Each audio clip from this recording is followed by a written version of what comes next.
Hello সবাইকে। আজকে আমি প্রফেসর শঙ্কুর ডায়েরি, সত্যজিৎ রায়ের লেখা প্রফেসর শঙ্কুর ডায়েরি থেকে যে একটা জিনিস তোমাদের পড়ে শোনাবো। প্রথম যে গল্পটা আছে সেই গল্পটা দেখো। আমাদের প্রফেসর শঙ্কুকে কে না চেনে, তাই না? তিনি এখন কোথায় এটুকু জানা যায় না, কিন্তু জানা যায় তিনি একজন বৈজ্ঞানিক। কেউ কেউ বলে তিনি নাকি একটা ভীষণ পরীক্ষা করতে গিয়ে প্রাণ হারান।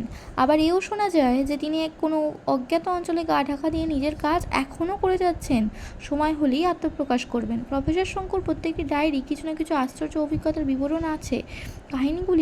কাহিনীগুলি সত্য কি মিথ্যা, সম্ভব কি অসম্ভব, সে বিচার পাঠকেরা করবেন। এই বলে কিন্তু বইটা শুরু হচ্ছে। দেখো, প্রথমেই আমাদের আছে বোম যাত্রীর ডায়েরি। ঠিক আছে, তো দেখো চলো পড়ি কী লেখা আছে।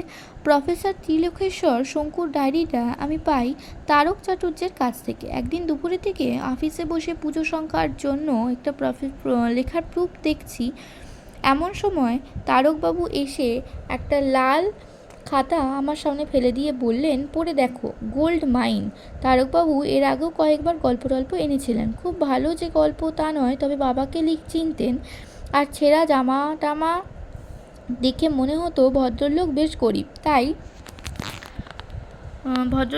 গরিব, তাই পরিবারেরই লেখাগুলোর জন্য 5-10 টাকা বের করে দিয়েছি। এবার গল্পর বদলে ডায়েরিটা দেখে একটু আশ্চর্য হলাম। প্রফেসর শঙ্কু বছর 15 নিরুদ্দেশ। কেউ কেউ বলেন তিনি নাকি কি একটা ভীষণ এক্সপেরিমেন্ট করতে গিয়ে প্রাণ হারান। আবার এও শুনেছি যে তিনি নাকি জীবিত, ভারতবর্ষের কোনো অজ্ঞাত অঞ্চলে গা ঢাকা দিয়ে চুপচাপ নিজের কাজ করে যাচ্ছেন, সময় হলে আত্মপ্রকাশ করবেন। এসব সত্যি মিথ্যা জানি না, তবে এটা জানতাম যে তিনি বৈজ্ঞানিক ছিলেন। তার যে ডায়েরি থাকতে পারে সেটা অস্বাভাবিক নয়, কিন্তু সে ডায়েরি তারকবাবুর কাছে এলো কি করে? জিজ্ঞেস করতে তারকবাবু একটু হেসে হাত নাড়িয়ে আবার মশলার কৌটোটা থেকে লবঙ্গ আর ছোট এলাচ বেছে নিয়ে বললেন, সুন্দরবনে সে ব্যাপারটা মনে আছে তো? এই রে, আবার বাঘের গল্প। তারকবাবু আর তার সব ঘটনার মধ্যে বাঘ জিনিসটাকে যেভাবে টেনে আনেন সেটা আমার মোটেই ভালো লাগে না। তাই একটু বিরক্ত হয়েই বললাম, কোন ব্যাপারটার কথা বলছেন? উল্কাপাত ব্যাপার তো একটাই। ঠিক ঠিক, মনে পড়েছে। সত্যি ঘটনা, কাগজে বেরিয়েছিল। বছরখানেক আগে একটা উল্কাখণ্ড সুন্দরবনের মাথারিয়া অঞ্চলে এসে পড়েছিল। বেশ বড় পাথর, কলকাতার জাদুঘরে যেটা আছে তার প্রায় দ্বিগুণ। মনে আছে, কাগজে ছবি দেখে হঠাৎ একটা কালো মরার খুলি বলে মনে হয়েছিল। বললাম, তার সঙ্গে এই খাতার কী সম্পর্ক? তারকবাবু বললেন, বলছি, ব্যস্ত হইও না। আমি গেছলাম ওই মৌকায় যদি কিছু বাকছাল জোটে, ভালো দর পাওয়া যায়, জানো তো। আর ভাবলুম, অত জন্তু জানোয়ার মেলে, তার মধ্যে কি গুটি চারেক বাঘও পড়ে থাকবে না? কিন্তু সে গুড়ি বালি, লেট হয়ে গেল, হরিণ টরিণ কিচ্ছু নেই। তাহলে ছিল কিছু গোসাপের ছাল, তাই নিয়ে এলুম। আর এই খাতাটা। একটু অবাক হয়ে বললাম, খাতাটা কি ওইখানে গর্তের ঠিক মধ্যিখানে? পাথরটা পড়া একটা গর্ত হয়েছিল, জানো তো। আমাদের 4খানা হেঁদও তার মধ্যে ঢুকে যায়। এটা ছিল তার ঠিক মধ্যিখানে। বলেন কি? বোধহয় পাথরটা যেখানে পড়েছিল তার খুব কাছেই। লাল লাল কি একটা মাটির ভেতর থেকে উঁকি মারছে দেখে টেনে তুললাম। তারপর খুলতেই শঙ্কুর নাম দেখে পকেটস্থ করলাম। উল্কার গর্তের মধ্যে খাতা, তার মানে কি? পড়ে দেখো, সব জানতে পারবে। তোমরা তো বানিয়ে গল্প লেখো, আমিও লিখি। তার চেয়ে ঢের মজাদার। আমি হাতছাড়া করতাম না, বুঝলে। নেহাত বড় টানাটানি যাচ্ছে তাই। টাকা বেশি ছিল না কাছে, তাছাড়া ঘটনাটা পুরোপুরি বিশ্বাস হচ্ছিল না। তাই 20 টাকা দিলাম ভদ্রলোককে। দেখলাম তাতেই খুশি হয়ে আমায় আশীর্বাদ করে চলে গেলেন। তারপর পুজোর গোলমেলে খাতাটার কথা ভুলেই গিয়েছিলাম। সেই দিন আলমারি খুলে চলন্তিকাটা ট্রেনে বার করতে গিয়ে ওটা বেরিয়ে পড়লো। খাতাটা হাতে নিয়ে খুলে কেমন যেন খটকা লাগলো। যতদূর মনে পড়ে প্রথমবার দেখেছিলাম কালির রং সবুজ, আর আজ দেখছি লাল। এ কেমন হলো? খাতাটা পকেটে নিয়ে নিলাম। মানুষের তো ভুলও হয়, নিশ্চয়ই তা অন্য কোনো লেখা সবুজ কালির সঙ্গে গোলমাল করে ফেলেছি। বাড়িতে এসে আবার খাতাটা খুলতে বুকটা ধড়াস করে উঠল। এবার দেখি কালির রং নীল।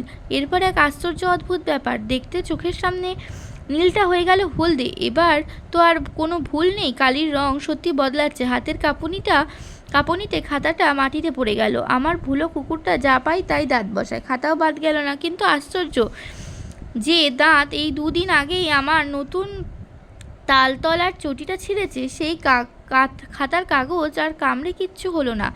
হাত দিয়ে টেনে দেখলাম এই কাগজ ছেঁড়া মানুষের সাধ্যি নয়। টানলে রাবারের মতো বেড়ে যাচ্ছে, আর ছাড়লে যেকে সেই।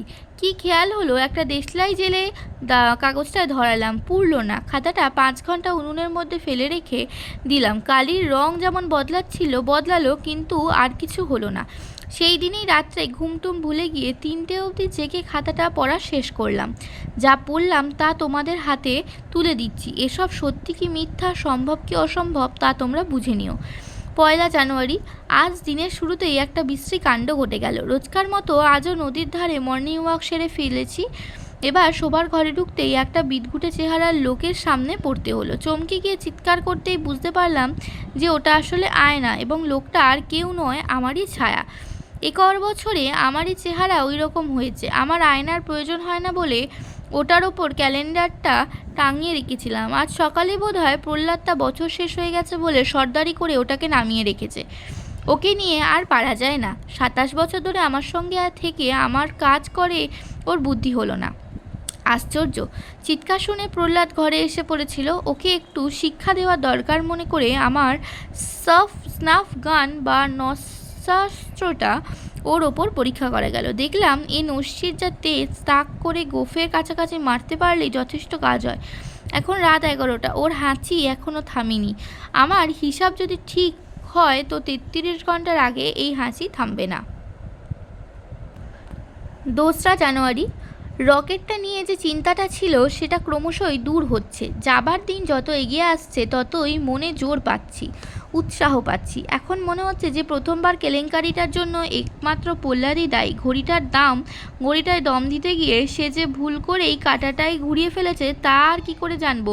1 সেকেন্ড এদিক ওদিক হলেই এইসব কাজ পণ্ড হয়ে যায়। আর কাঁটা ঘোরানোর ফলে আমার হয়ে গেল প্রায় 3.5 ঘন্টা লেট। রকেট যে খানিকটা উঠে গোঁত খেয়ে পড়ে যাবে তাতে আর আশ্চর্য কি।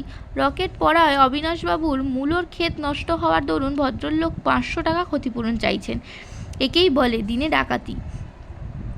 এদিকে এত বড় একটা প্রচেষ্টা যে ব্যর্থ হতে চলেছিল তার জন্য কোনো আক্ষেপ বা সহানুভূতি নেই।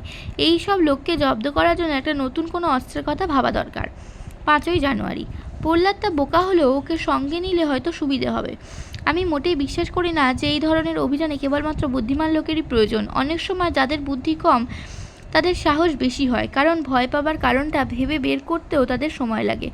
প্রহ্লাদ যে সাহসী সে বিষয়ে কোনো সন্দেহ নেই। সেবার যখন কড়িকাঠ থেকে একটা টিকটিকি আমার বাইকর্নিক অ্যাসিডের শিশিটার ওপর পড়ে সেটাকে উল্টে দিল, তখন আমি সামনে দাঁড়িয়ে থেকেও কিছু করতে পারছিলাম না। স্পষ্ট দেখছি অ্যাসিডটা গড়িয়ে গড়িয়ে প্যারাডক্সাইড পাউডারের স্তূপটার দিকে চলেছে, কিন্তু দুটোর কন্টাক্ট হলে যে কি সাংঘাতিক ব্যাপার হবে তা ভেবেই আমার হাত পা অবশ হয়ে আসছে। এমন সময় প্রহ্লাদ ঢুকে কাণ্ড কারখানা দেখে একগাল হেসে হাতের গামছাটা দিয়ে অ্যাসিডটা মুছে ফেললো। আর 5 সেকেন্ড দেরি হলেই আমি আমার ল্যাবরেটরি, বিধুশেখর, প্রহ্লাদ, টিকটিকি এ সব কিছুই থাকতো না। তাই ভাবছি হয়তো ওকে নেওয়াই ভালো, ওজনেও কলিয়ে যাবে। প্রহ্লাদ হলো 2 মণ 7 আর আমি 1 মণ 11। বিধুশেখর 5.5 মণ, আর জিনিসপত্রের সাজ সরঞ্জাম মিলিয়ে মণ 5। আমার রকেটের 20 মণ পর্যন্ত জিনিস নির্ভয়ে নেওয়া যেতে পারে। 6 জানুয়ারি।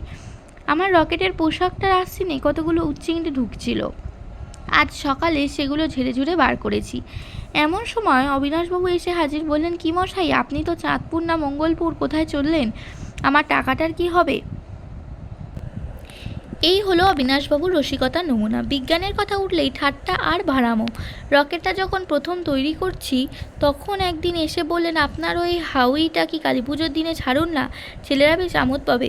এক সময় মনে হয় যে পৃথিবীটা যে গোল সেটা সে ঘুরতে সূর্যকে প্রদক্ষিণ করছে সেটাও বোধ হয় অবিনাশবাবু বিশ্বাস করেন না। যাই হোক, আজ আমি ঠাট্টায় কান না দিয়ে বরং উল্টে তাকে খুব খাতির টাতির করে বসতে বললাম। তারপর প্রহ্লাদকে বললাম চা আনাতে। আমি জানতাম যে অবিনাশবাবু চায় চিনির বদলে স্যাকারিন খান। আমি স্যাকারিনের বদলে ঠিক সেই রকমই দেখতে একটা বড়ি দিয়ে চায় দিলাম।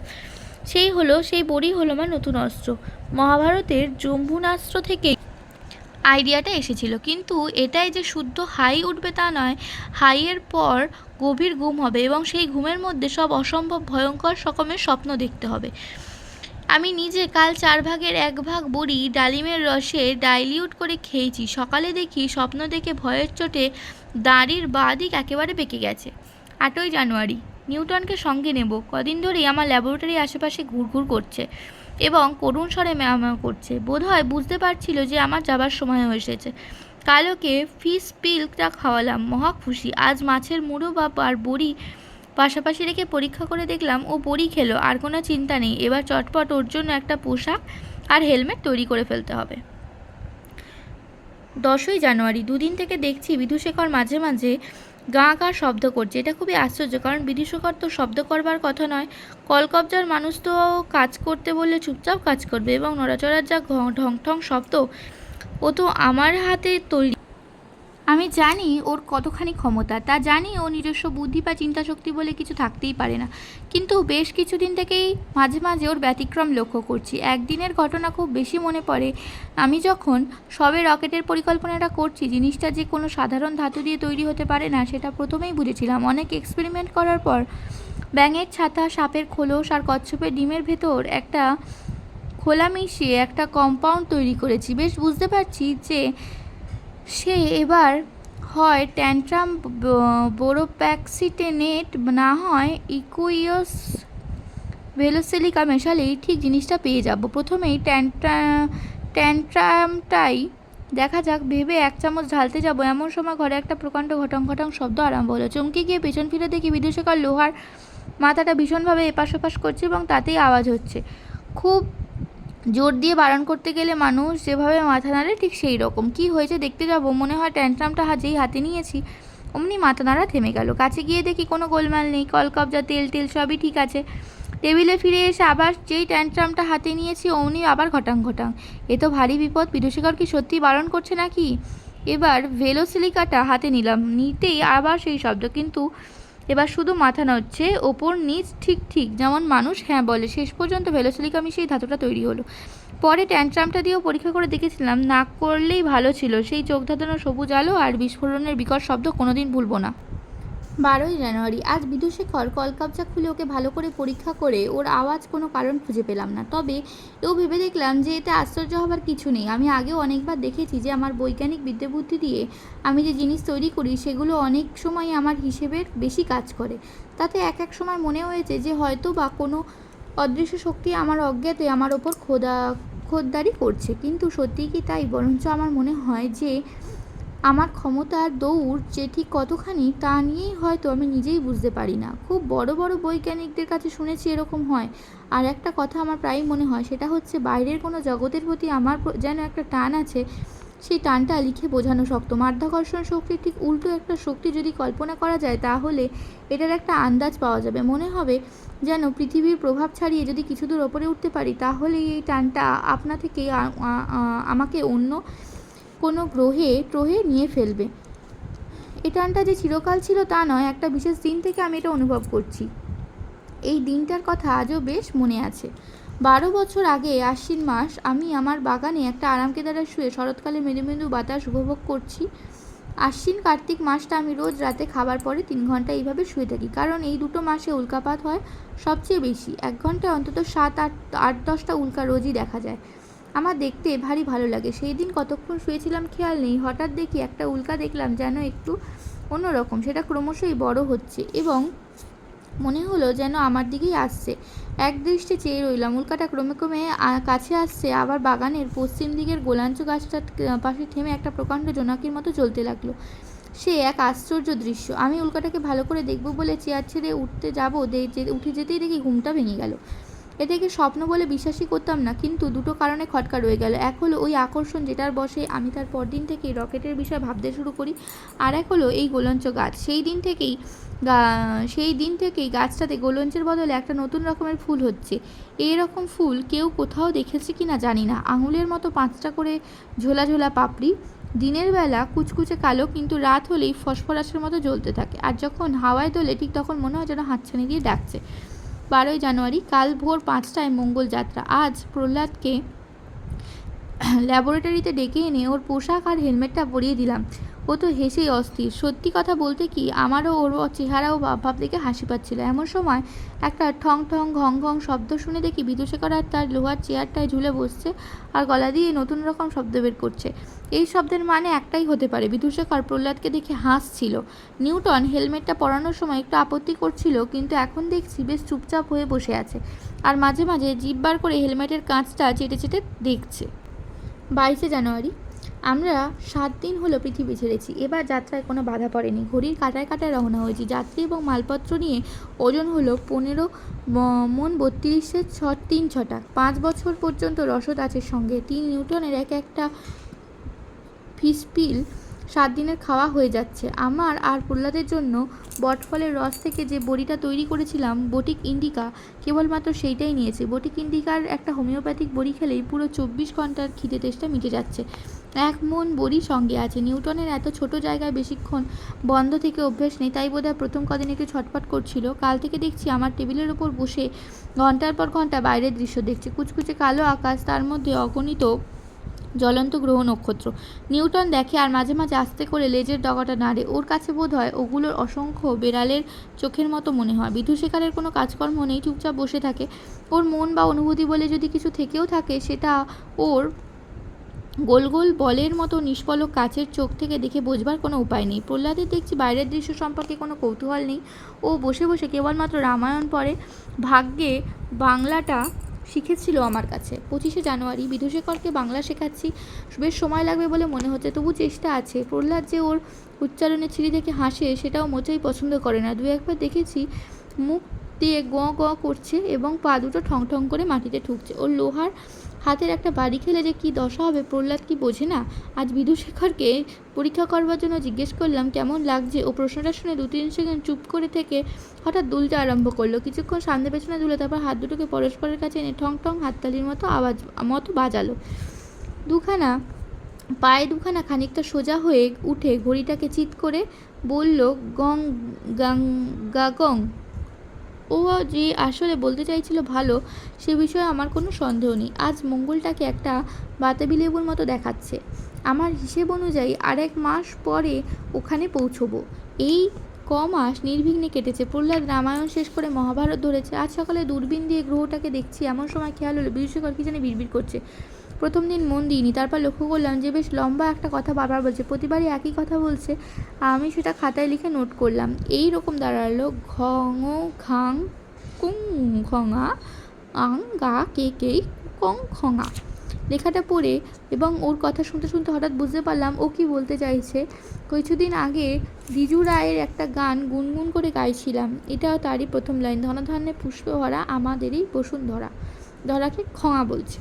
বিধুশেখরের উচ্চারণের প্রশংসা করতে না পারলেও ওর স্মরণশক্তি দেখে অবাক হয়ে গেলাম। জানলা দিয়ে মঙ্গল গ্রহ ছাড়া আর কিছুই দেখা যায় না। আস্তে আস্তে গ্রহের গায়ে রেখাগুলি স্পষ্ট হয়ে আসছে। কাল এই সময় ল্যান্ড করবো। অবিনাশবাবুর ঠাট্টার কথা মনে পড়লে হাসি পায়। আমাদের যে সমস্ত জিনিস সঙ্গে নিয়ে নামতে হবে সেগুলো গুছিয়ে রেখেছি।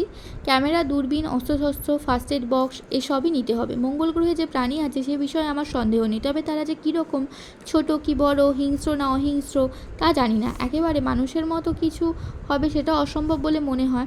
যদি বিদঘুটে কোনো প্রাণী হয় তাহলে প্রথমটা ভয়ের কারণ হতে পারে, কিন্তু এটা মনে রাখা দরকার যে আমরা যেমন তাদের কখনো দেখিনি, আবার তারাও কখনো মানুষ দেখেনি। এ প্রহ্লাদকে দেখলাম, তার ভয় ভাবনা নেই, সে দিব্যি নিশ্চিন্ত আছে। তার বিশ্বাস গ্রহের নাম যখন মঙ্গল, তখন সেখানে কোনো অনিষ্ট হতেই পারে না। আমি ওর সরল বিশ্বাসে তখন ডায়েরি লিখতে লিখতে এক প্রকাণ্ড কাণ্ড হয়ে গেল। বিদুশেখর কদিন ধরে একটু চুপচাপ দেখছিলাম, কেন তা ঠিক বুঝতে পারছি না। এখন প্রশ্ন করলেও ঠিকঠাক উত্তর দিতে পারে না, কেবল কোনো একটা কথা বলে সেটা শুনে নকল করে বলার চেষ্টা করে। আর চুপচাপ বসে থাকতে থেকে হঠাৎ কি হলো যে একলা পেল যন্ত্রপাতির বোর্ডটার কাছে গিয়ে যে হ্যান্ডেলটা টানলে রকেটটা উল্টো দিকে যায়, সেটা প্রচণ্ড টান। আমরা তো ঝাঁকুনির চোটে সব কেবিনের মেঝেই গড়াগড়ি। কোনো মতে উঠে গিয়ে বিদুশেখরের কাঁধের বোতামটা টিপতে ও বিকল হয়ে হাত পা মুড়ে পড়ে গেল। তারপর হ্যান্ডেল ঘুরিয়ে মোড় ফিরিয়ে আবার মঙ্গলের দিকে যাত্রা। বিদুশেখর এরকম পাগলামের কারণ কি? ওকে আপাতত অকেজো করেই রেখে দেবো। ল্যান্ড করবার পর আবার বোতাম টিপে চালু করব। আমার বিশ্বাস ওর মনের ওপর চাপ পড়ছিল বেশি, বড্ড বেশি কথা বলা হয়েছে ওর সঙ্গে, তাই বোধ হয় ওর মাথাটা বিগড়ে গেছে।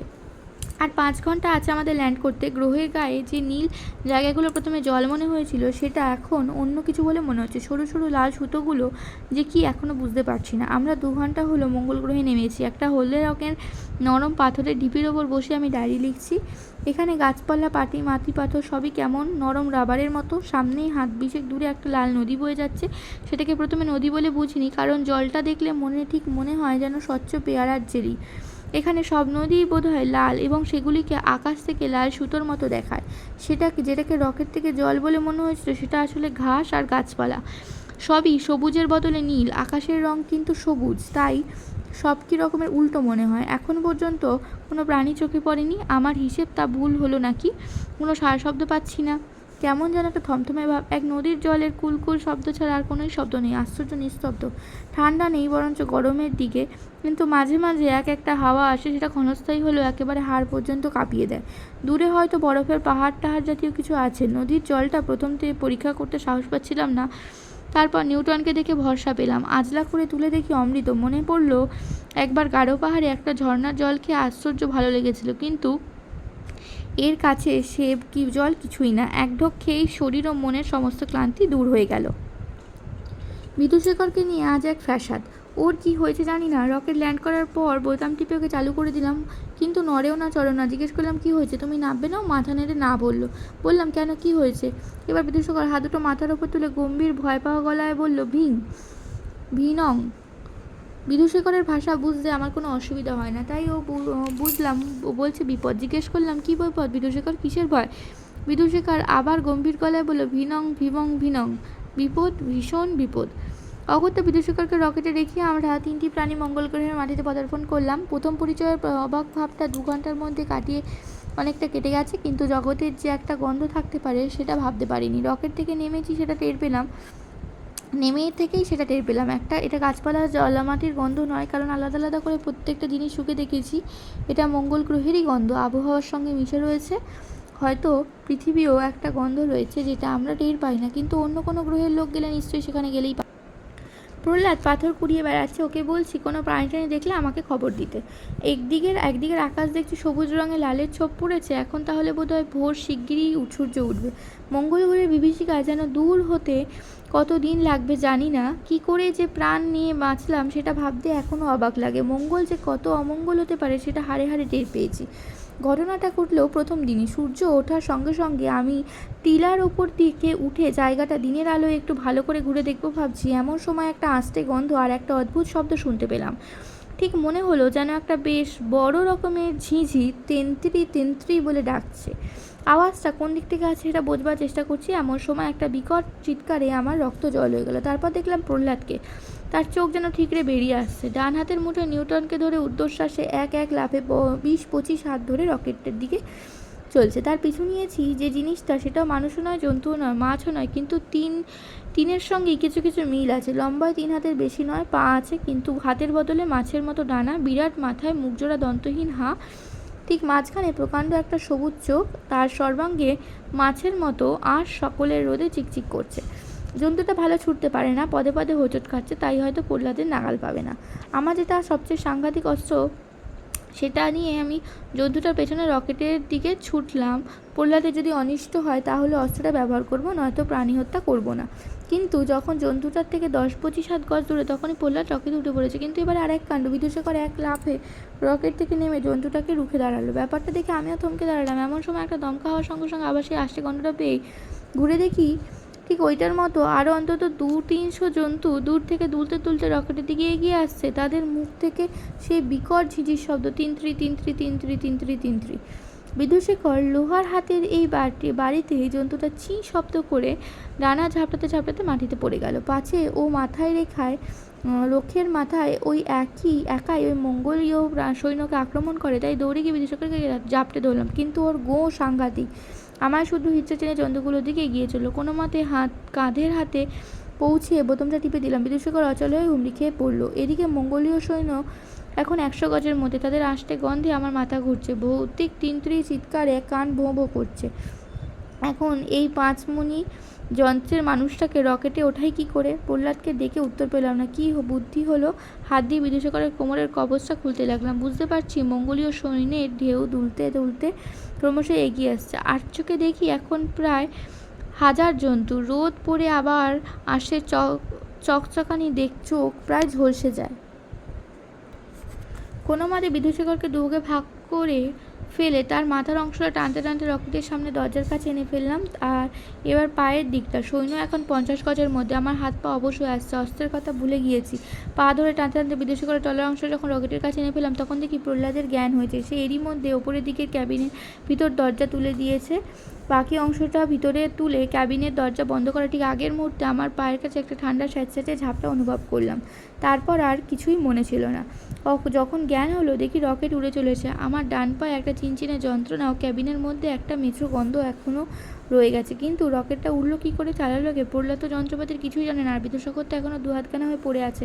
তবে কি আপনিই উড়লো নাকি? কিন্তু তাই যদি হয় তবে কোথায় চলেছে এই রকেট? কোথায় যাচ্ছি আমরা? সৌরজগতের অগণিত গ্রহ নক্ষত্রের মধ্যে কোনটিতে গিয়ে পাড়ি শেষ হবে? শেষ কি হবে না অনির্দিষ্টকাল আমাদের আকাশপথে অজানা উদ্দেশ্যে ঘুরে বেড়াতে হবে? কিন্তু রসদ সে তো অফুরন্ত নয়। আর 3 বছর পরে আমরা খাবো কি? রকেটের যন্ত্রপাতি নাড়াচাড়া করে দেখছি, তার কোনোটাই কাজ করছে না। এই অবস্থায় রকেট চলবারই কথা নয়। কিন্তু তাও আমরা চলেছি। কি করে চলেছি জানি না, কিছুই জানি না। মনে অসংখ্য প্রশ্ন গিজগিজ করছে, কিন্তু কোনোটারই উত্তর দেবার শক্তি আমার নেই। আজ থেকে আমি অজ্ঞান, অসহায়, ভবিষ্যৎ অজ্ঞেয়, অন্ধকার। এখনও আমরা একইভাবে উড়ে চলেছি। কিছু দেখবার নেই, তাই জানলাটা বন্ধ করে রেখেছি। প্রহ্লাদ এখন অনেকটা সামলে নিয়েছে। দাঁত কপাটি লাগাটাও কমেছে। নিউটনের অরুচিটাও কমেছে। মঙ্গলীয়ের গায়ে দাঁত বসানোর ফলেই বোধহয় ওটা হয়েছিল। কাণ্ডই বটে। প্রহ্লাদের কথাবার্তা এখনও অসংলগ্ন, কিন্তু যেটুকু বলছে তার থেকে বুঝেছি যে নদীর ধারে পাথর কুড়োতে কুড়োতে সে হঠাৎ একটা আষ্টে গন্ধ পায়। তাতে সে মুখ তুলে দেখে কিছু দূরেই একটা না মানুষ না জন্তু মাছ নদীর ধারে দাঁড়িয়ে আছে। আর নিউটন লেজ খাড়া করে চোখ বড় বড় করে গুটি গুটি করে সেটার দিকে এগোচ্ছে। প্রহ্লাদ কিছু করার আগে নিউটন নাকি এক লাফে জন্তুটার কাছ থেকেও তার হাঁটুতে কামড় দেয়, আর সেটা ঝিঁঝির মতো একটা বিকট চিৎকার করে পালিয়ে যায়। কিন্তু তার পরমুহূর্তে নাকি ওই রকম আরেকটা জন্তু কোথা থেকে এসে প্রহ্লাদকে তাড়া করে। তার পরের ঘটনাও বেশি আমার নিজের চোখেই দেখা। বিদূষকর আশ্চর্য সাহসের পরিচয় দিয়েছে, তাই খুশি হয়ে আমি একদিন ওকে বিশ্রাম দিয়েছি। আজ সকালে প্রহ্লাদ ও আমি ওকে জোড়া দিয়ে ওর কাঁধের বোতাম টিপে দিতে স্পষ্ট উচ্চারণে বলল থ্যাংক ইউ। তারপর থেকেই ও আমার সঙ্গে বেশ পরিষ্কারভাবে প্রায় মানুষের মতো কথা বলছে। কিন্তু কেন জানি না ও চলতি ভাষা না বলে শুদ্ধ ভাষা ব্যবহার করছে। বোধহয় এতদিনে প্রহ্লাদের মুখে রামায়ণ মহাভারত শোনার ফল। আর সময়ের হিসেব নেই, সন্তারিক সব গুলিয়ে গেছে। রসদ আর কয়েকদিনের মতো আছে। শরীর মন অবসন্ন। প্রহ্লাদ আর নিউটন নির্জীবের মতো পড়ে আছে। কেবল বিদূষকরের কোনো গ্লানি নেই। ও বিড়বিড় করে সেই কবে প্রহ্লাদের মুখে শোনা ঘটোৎকচের অংশটা আবৃত্তি করে যাচ্ছে। আজও সেই ঝিম ধরা ভাবটা নিয়ে বসেছিলাম। এমন সময় বিদূষকর হঠাৎ করে আবৃত্তি থামিয়ে বলল, বাহ বাহ বাহ। আমি বললাম, কী হলো বিদূষকর, এত ফুর্তি কিসের? বিদূষকর বলল, গবাক্ষ উদ্ঘাটন করো। এর আগে বিদূষকরের কথা না শুনে ঢুকেছি, কিন্তু হাত বাড়িয়ে জানলাটা খুলে দিলাম। খুলতেই চোখ ঝলসানো দৃশ্য আমার কিছুক্ষণের জন্য অন্ধ করে দিল। যখন দৃষ্টি ফিরে পেলাম, দেখি এক অদ্ভুত অবিশ্বাস্য জগতের মধ্যে দিয়ে উড়ে চলেছি। যতদূর চোখ যায় আকাশময় কেবল বুদবুদ ফুটছে আর ফাটছে। এই নেই, এই আছে, এই নেই, এই আছে, এই আছে, এই নেই। অগণিত সোনার বল আপনা থেকেই বড় হতে হতে হঠাৎ ফেটে সোনার ফোয়ারা ছড়িয়ে মিলিয়ে যাচ্ছে। আমি যে হতবাক হব তা আর আশ্চর্য কি? কিন্তু প্রহ্লাদ সেও এই দৃশ্য দেখে মুগ্ধ না হয়ে পারেনি। আর নিউটন সে ক্রমাগত ঝাঁপিয়ে ঝাঁপিয়ে পড়ে জানলার কাজটা খামচাচ্ছে, পারলে যেন কাজ ভেদ করে বাইরে চলে যায়। সেদিন থেকে আর জানলা বন্ধ করিনি, কারণ কখন যে কোন বিচিত্র জগতের মধ্যে এসে পড়ি তার ঠিক নেই। খিদের তেষ্টা ভুলে গেছি। ক্ষণে ক্ষণে দৃশ্য পরিবর্তন হচ্ছে। এখন দেখছি সারা আকাশময় সাপের মতো খিলবিলে সব আলো এদিক ওদিক ছুটে বেড়াচ্ছে। এক একটা জানলার খুব কাছে এসে পড়ে আর কেবিনের ভেতরে আলো হয়ে যায়। কে যেন সৌরজগতের কোনো বাদশাহের উৎসবে আতশবাজির খেলা। আজকের অভিজ্ঞতা এক বিদূষকর ছাড়া আমরা সকলেরই ঘাম ছুটিয়ে দিয়েছিল। আকাশ ভর্তি বিশাল বিশাল গোলাকৃতি এবড়ো খেবড়ো পাথরের ছাই। তাদের গায়ের সব গহ্বর ভেতর থেকে অগ্নুদ্গার হচ্ছে। আমরা সেই পাথরের ফাঁক দিয়ে কলিশন বাঁচিয়ে বিদ্যুৎ বেগে ছুটে চলেছি। প্রহ্লাদ ক্রমাগত ইষ্টনাম জপ করছে। নিউটন টেবিলের তলায় ঢুকে থরথর করে কাঁপছে। কতবার মনে হয়েছে এই বুঝি গেলাম, কিন্তু রকেট শেষ মুহূর্তে ম্যাজিকের মতো মোড় ঘুরে নিজের পথ বেছে নিয়ে বেরিয়ে গেছে। আমরা ভয়ে মরছি, কিন্তু বিদেশিকারের ভূক্ষেপ নেই। সে আজ তার চেয়ারে বসে ঢুলছে আর তার মধ্যে টাফা বলছে, মাঝে মধ্যে টাফা বলছে। এই একটা নতুন শব্দ কদিন ওর মুখ থেকে শুনছি। বোধহয় বাইরের দৃশ্য দেখে তারিফ করছে, তোফা বলছে, কথাটা বলতে গিয়ে টাফা বলছে। আজ নিউটনকে বড়ি খাওয়াচ্ছি, এমন সময় বিদূষক হঠাৎ এক লাফে জানলার কাছে গিয়ে টাফা বলে চিৎকার করে উঠল। আমি জানলা দিকে তাকিয়ে দেখি আকাশে আর কিছু নেই, কেবল একটা ঝলমলে সাদা গ্রহ, নির্মল নিষ্কলঙ্ক একটি চাঁদের মতো আমাদের দিকে চেয়ে আছে। রকেটটা নিঃসন্দেহে ওই গ্রহটার দিকে এগিয়ে চলেছে। বিদূষকের কথা যদি সত্যি হয় তাহলে ওইটার নাম টাফা। আজ জানলা দিয়ে অপূর্ব দৃশ্য। টাফার সর্বাঙ্গে যেন অসংখ্য জোনাকি জ্বলছে আর নিভছে। সেই আলোয় আমাদের কেবিনও আলো হয়ে গেছে। আমার সেই স্বপ্নের জোনাকির কথা মনে পড়ছে। আজ সকলেরই খুশি। শেষ পর্যন্ত হয়তো আমাদের অভিযান ব্যর্থ হবে না। টাফার দূরত্ব থেকে আন্দাজে মনে হচ্ছে কালই হয়তো আমরা ওখানে পৌঁছবো। গ্রহটা ঠিক কী রকম দেখতে সেটা জোনাকিগুলো দেখে বোঝার উপায় নেই। আজ বিদূষিকর যেসব কথাগুলো বলছিল সেগুলো বিশ্বাস করা কঠিন।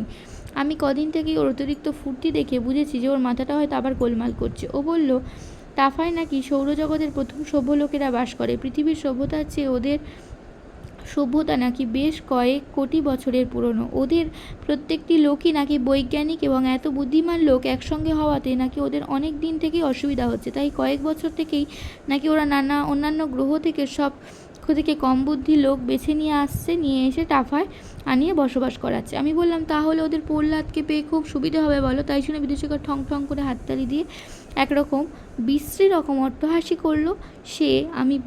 আমি বাধ্য হয়ে ওর কাঁধের বোতামটা টিপে দিলাম। কাল টাফায় পৌঁছেছি। রকেট থেকে নেমে দেখি বহু লোক আমায় অভ্যর্থনা করতে এসেছে। লোক বলছি, কিন্তু এরা আসলে মোটেই মানুষের মতো নয়। অধিকার পিঁপড়ে জাতীয় কিছু। কল্পনা করতে পারলে এদের চেহারা কিছুটা আন্দাজ পাওয়া যাবে। বিরাট মাথা আর চোখ, কিন্তু সেই অনুপাতে হাত পা সরু, যেন কোনো কাজেই লাগে না।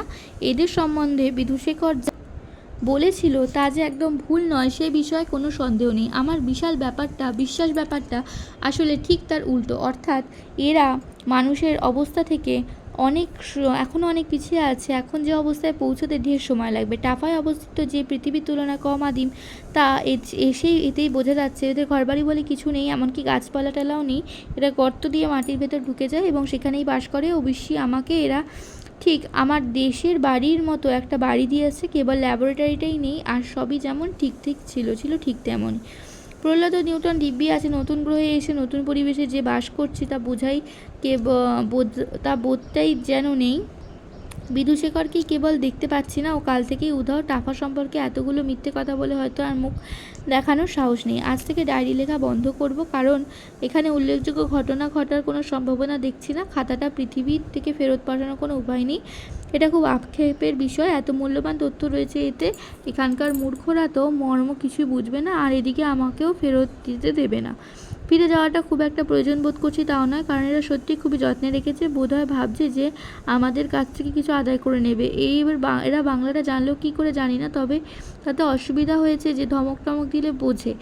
সেদিন একটা পিঁপড়েকে ডেকে বললাম, কই হে, তোমাদের বৈজ্ঞানিক টৈনিকরা সব কোথায়? তোমাদের সঙ্গে একটু কিছু কথাটা বলতে দাও। তোমরা যে ভয়ানক পিছিয়ে আছো। তাতে লোকটা বললো, সব বিজ্ঞান টিজ্ঞান দিয়ে আর কি হবে, যেমন আছেন থাকুন না। আমরা মাঝে মাঝে আপনার কাছে আসবো।